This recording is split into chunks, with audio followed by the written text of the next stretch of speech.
Viva Voz, com Vera Magalhães.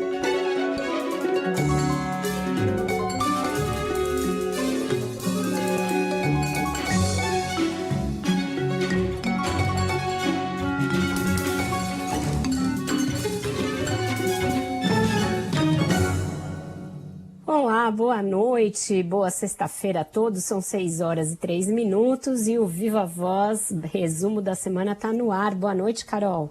Oi, Vera, boa noite para você. Para variar, a gente é atropelada aqui pelo noticiário da própria sexta-feira, né? Hoje com essa novidade da prisão do tenente-coronel Mauro Cid.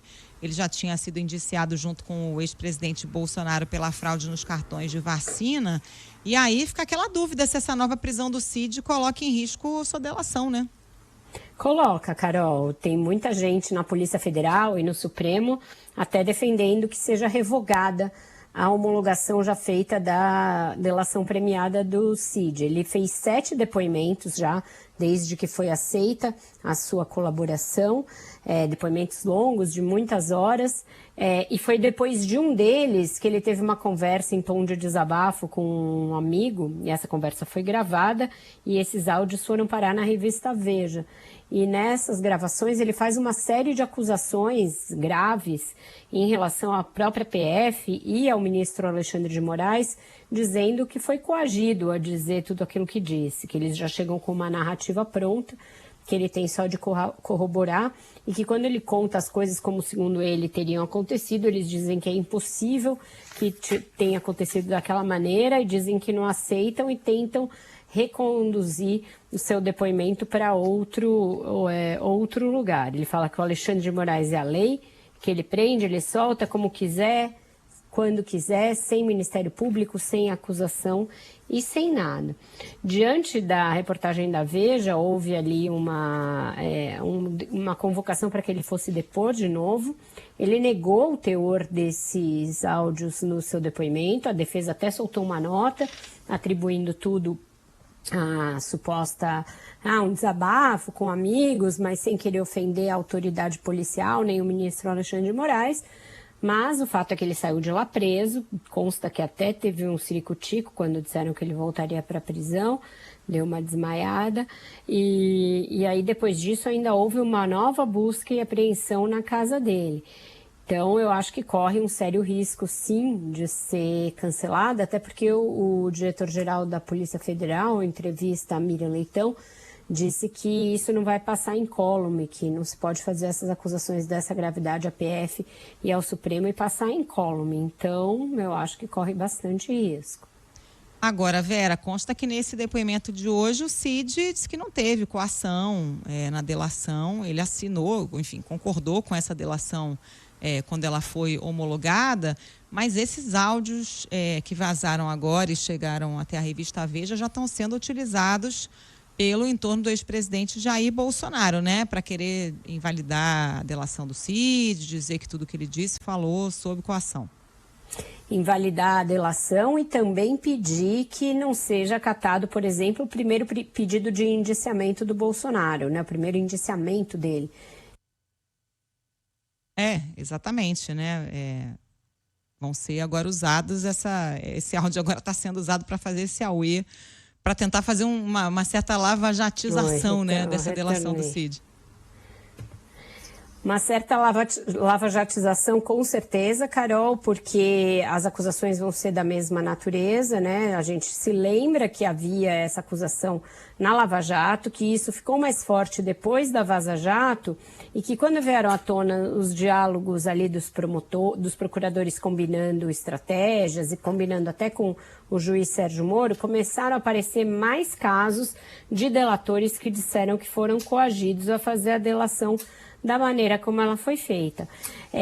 Mas as reações são diferentes e mudam de público, né? No caso, agora, aqueles que eram defensores da Lava Jato estão vendo graves problemas na delação do Cid. O caso, por exemplo, do ex-procurador Deltan Dallagnol, que veio a público se manifestar dizendo que coisas como aconteceram agora nunca aconteceram antes na Lava Jato. E do outro lado, todos aqueles que se indignaram com a Lava Jato eles saem correndo para dizer que é diferente, que agora é evidente que o Cid falou a verdade, etc, etc.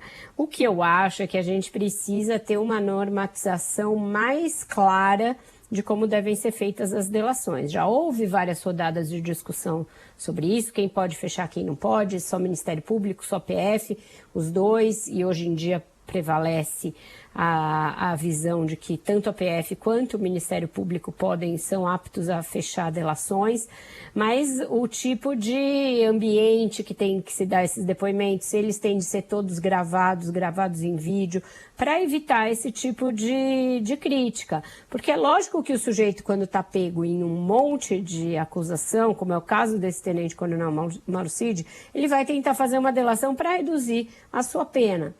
E aí, o que ele falar, ele tem que apresentar prova de corroboração.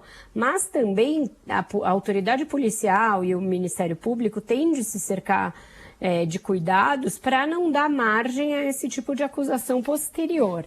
No caso do Cid, outra coisa que faz com que haja ali um paralelo com a Lava Jato é que ele estava preso há muito tempo quando ele resolveu delatar. E isso, nos dois casos, é visto por pessoas atingidas ou por aliados das pessoas envolvidas como uma forma de coação, uma forma de levar a delação. Então, complicado.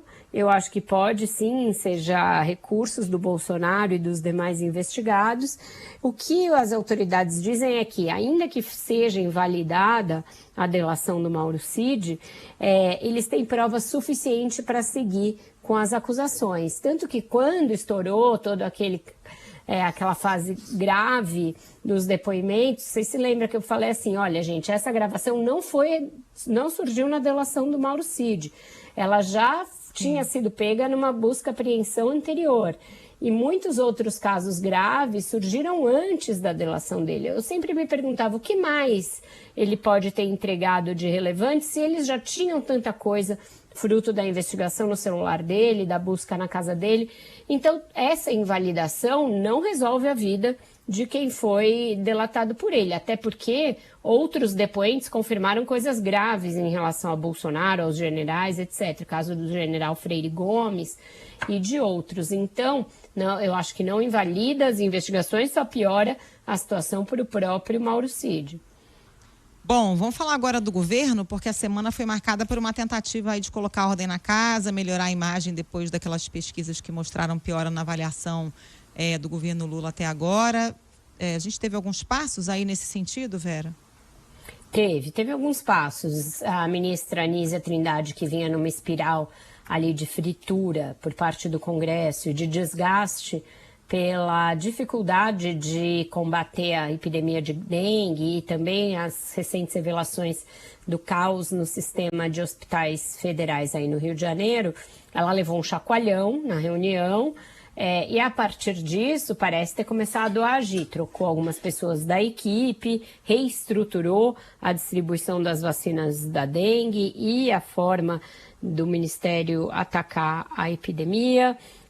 Estão em discussão várias possibilidades para também atacar essa crise dos hospitais federais e ela passou a adotar uma postura mais incisiva, mais proativa, deu entrevista para a gente, depois deu outras entrevistas também para outros veículos, então mostrando que está disposta a encarar a pressão política. Então essa que é uma das áreas mais críticas, teve aí essa mudança, essa guinada na sua embocadura. Da mesma maneira, outra área que está aí sob artilharia, que é a Justiça, a gente viu o ministro Ricardo Lewandowski tentando sair das cordas por causa da fuga do Presídio Federal de Mossoró e fazendo aquele pronunciamento a respeito dos avanços do caso Marielle. Então, os ministros estão tentando mostrar estamos aí na atividade. Vamos ver se isso vai resultar em uma melhora da avaliação nas próximas rodadas de pesquisa. Depende muito também das declarações do presidente, depende muito da percepção da economia. Hoje, na coluna do Globo, eu falo sobre como é difícil desvendar a cabeça do novo eleitor, esse eleitor que é muito sujeito a uma polarização, muito sujeito à segmentação da comunicação, que muitas vezes percebe as coisas de uma maneira diferente. Não é mais só como era antes. A economia vai bem, a popularidade dos governos vai bem também. Tem umas outras nuances, uns outros aspectos mais sofisticados e mais complicados para os governos decifrarem e também encaminharem soluções para esses problemas. E a agenda no Congresso começou a ser destravada, né, Vera? Mas foi com os temas que o governo queria? Foi uma lá e uma cá, Carol.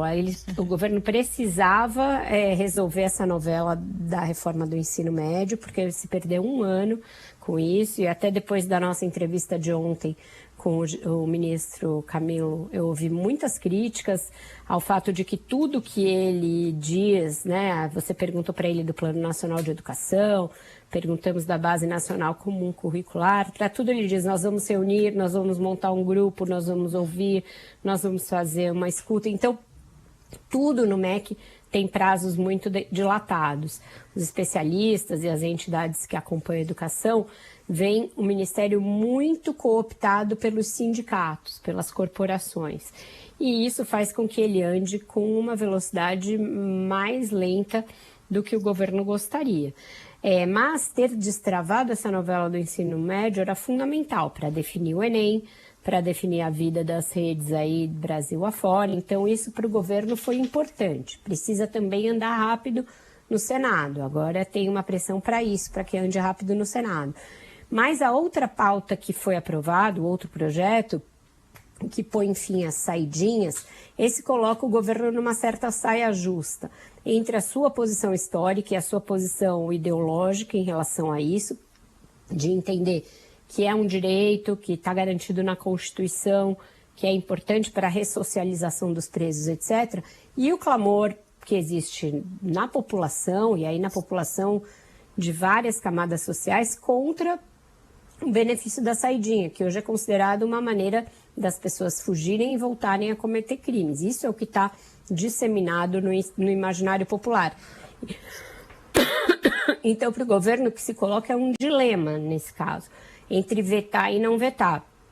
Se o Lula vetar, obrigatoriamente vai ser derrubado esse veto. O projeto teve mais de 60 votos no Senado e foi aprovado em votação simbólica na Câmara, com liberação até do PT e de todos os partidos. Então, é óbvio que esse será um veto derrubado. Vale a pena comprar esse desgaste só em nome de fincar uma bandeira ideológica? Ou o governo pode entender que o Congresso quis assim, sancionar, não se envolver muito e aí entabular a sua política para a segurança pública? É isso que tem defendido os aliados do presidente Lula e é isso que ele deve fazer. Para a gente fechar, Vera, tivemos aí a confirmação de que a arrecadação começou o ano lá em cima. Isso é uma garantia de que Fernando Haddad vai conseguir entregar a meta de déficit zero ou é algo ainda pontual? Pontual. Foi muito beneficiado pela arrecadação extraordinária do início do ano, que veio daquela taxação dos fundos exclusivos, que é uma medida dele, portanto, ponto para ele, e também das outras medidas que ele tocou em 2023, entre elas, Carol, uma que está na MP que ainda não foi confirmada, né, que é a questão do limite para que as empresas façam ali deduções fiscais. Então, isso depende da aprovação da MP 1202, que ainda está lá parada no Congresso. Ela foi desidratada daquela coisa da reoneração das folhas de pagamento, mas ela ainda está lá. Então, isso começou a entrar dinheiro já, porque a MP vigora a partir do momento da sua edição. Então, é uma medida que o governo precisa assegurar que seja aprovada. Outras medidas não tiveram uma performance tão grande quanto o governo imaginava, mas na média, pelo relatório de arrecadação que foi divulgado, a projeção está correta que o governo fez. Isso leva a um entendimento de que será mais fácil cumprir a meta se essa arrecadação continuar com uma performance boa e caso se consiga equacionar os gastos obrigatórios, sobretudo na rubrica da Previdência, que está meio estourada e que foi graças a isso que se fez um bloqueio de 2 bilhões de reais, que é pouco, perto do tamanho do orçamento, perto do que poderia ser. Então, sendo um bloqueio pequeno, não deverá ter tanta choradeira dos outros ministérios, nem do PT e nem do Centrão. Então, ele passou incólume a esse primeiro relatório, que era um um marco ali que havia para saber se ia aumentar muito a pressão para rever a meta, então eu acho que ele vai escapar dessa primeira saraivada de pressões, mas tem o ano inteiro ainda, uma corrida de longa distância e não de curta, né?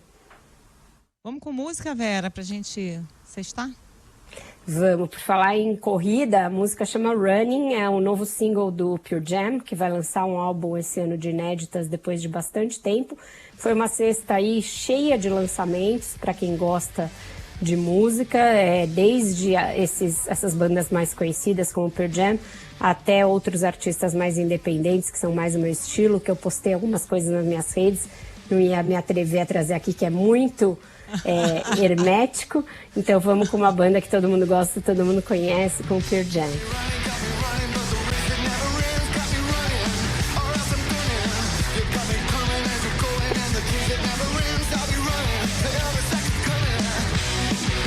Valeu, Vera. Bom fim de semana pra você. Até segunda.